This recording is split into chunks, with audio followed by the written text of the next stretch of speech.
Hi everyone, delonewolf here and welcome back for the Sunday recap, my weekly vlog where I talk a little bit about my last week in games. And of course, well, EVE Online has been at the forefront, not so much gameplay wise because we have been at war, but a lot of you guys have actually been tuning into the videos. I got lots of EVE mails all of a sudden, way more than I normally get, quite a few of them offering help, offering condolences, offering places for me to crash after we're bound to lose all of the structures. And yeah, maybe a little bit of spoiler on the next video, but they are all gone. Every single structure in Detail has been razed by the enemy, and so normally there's now like a 24-hour timer until the corporation or alliance becomes ineligible for the war, and then it should end and we should be ready to go to the next project. So for me personally, this is like an amazing adventure that is coming to an end.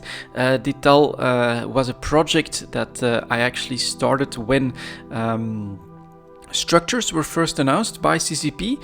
I immediately thought about, alright, where would I want to set up structures and what would I want to do with that? Well, I chose a system where there were no NPC stations because you have to get into a structure there, and one that would have access to very cool and different content for newer players. So I chose Detail for its access to Providence, which at the time was not red, don't shoot, so neutrals could go in there and without having to commit to a large corporation or alliance could give 0-0 life a little bit of a try. We had Losec pretty close by with faction warfare, and both Amar and Jita at the time were reasonably close to the system. So it was an amazing place to try my experiment, and the experiment was to set up structures, to set up services that were open to the public, so that I could make like a city or maybe even consider it like a small community, a small country around a belt, which was also my idea. I was hoping that the belt would regenerate more than it did, so that we would constantly have mining activity at the center of everything, and then you would have traders come and go.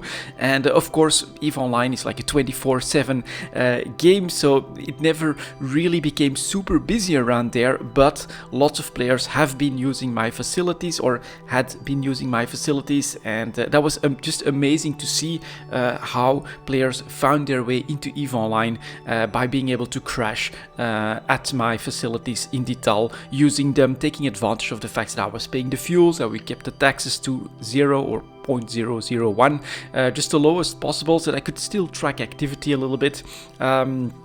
And I basically did manage to create there what I wanted to create in the sandbox of EVE Online. And having been able to do that in full independence, being a solo player, I think is also pretty amazing. No other game can match that experience. And of course, it was also created thanks to everyone that participated, whether it is by coming to Detail and by using the facilities. I mean, we built that system up to a reasonably busy system at some points. And of course also all the viewers that enjoyed me telling the story and following along, and yeah, sometimes even donating in-game funds and things like that, so that I could keep everything up and running very smoothly. And yeah, that's coming to an end. I personally am not sad. I'm actually excited for a next chapter in EVE Online. I know that some people will be disappointed, some people will have suffered some losses there. I got the tally, I think it was like 20 billion in stuff that was lost there. Now, over the couple of years that the project has been running, I made way more than that, especially thanks to some super large donations from viewers. So I actually come out net very positive, and this is something that I think we have to understand, that this is EVE Online. This is not any other game. Loss here happens. Loss here is real, but that doesn't mean that it's necessarily a bad thing. It was never the plan for me to keep that up and running indefinitely or forever, or to stake absolutely everything on trying to defend what I had built in Detail. For me, my independence and being able to do my own thing in EVE Online Online is still primordial, and as a result, I'm actually really impressed with how long I've been able to keep everything up and running in Digital, and super grateful of all the positive feedback that I've gotten, and hopefully I've managed to help some people find their way in EVE Online. But now it will be time for the next projects. I'm still not exactly sure what we're going to do, but I've got plenty of means to get started on things and to start building something new. And as I've said in a community post on the channel there, a castle can fall only to rise bigger and better than before. So perhaps we'll make something that's even cooler in our next leg for EVE Online. But overall, yeah, pretty damn positive and actually excited for the next chapter in EVE Online. And well, there is also some fortuitous timing for me personally when it comes to what's happening in EVE Online, because I've also been playing a little bit of World of Warcraft in preparation for Shadowlands. Now, some people may wonder, why the hell are you playing that old game? And it's the exact opposite of EVE Online, of course. Everything that you do in that game, every expansion, basically loses all its meaning. You know, I thought about it a little bit, and it's true, World of Warcraft will never overtake my interest. When it comes to gaming, EVE Online takes the #1 spot. I think it is nostalgia. I do think that World of Warcraft, being my first MMO, has a special place for me personally, so I want to experience whatever it is that the game offers, and I'm a little bit interested in the story as well. We're definitely departing away from all of the good old lore that we know from the old real-time strategy Warcraft games, and as a result, I personally am a little bit curious to see what Blizzard has cooked up when it comes to the Shadowlands. Now, I'm not planning to go super hardcore mythic raiding or anything like that.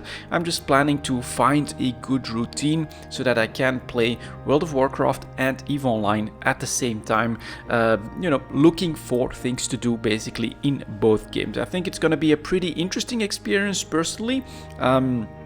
From what I've been watching in videos from World of Warcraft players, it looks like you'll have a lot of stuff to do, and not too much of it will be like massively obligatory. Like you'll have to do that every day or every single week. There's plenty of things that you can do, you know, at your own pace, and you know, certain activities that you can prioritize if that's what you actually enjoy doing more than other stuff. And so we'll see how it works out. But I've been playing the pre-patch a little bit. That has been going well, pretty well. It's rather light on content, and so basically on my first day off of work, after that content patch hit, I managed to get everything. I was a little bit lucky with the rare spawns. I got 3 upgrades there, which give some really high level gear all of a sudden, and then you can get item level 100 gear just from running the content there and getting the currency that is needed for that. That was absolutely no problem for me.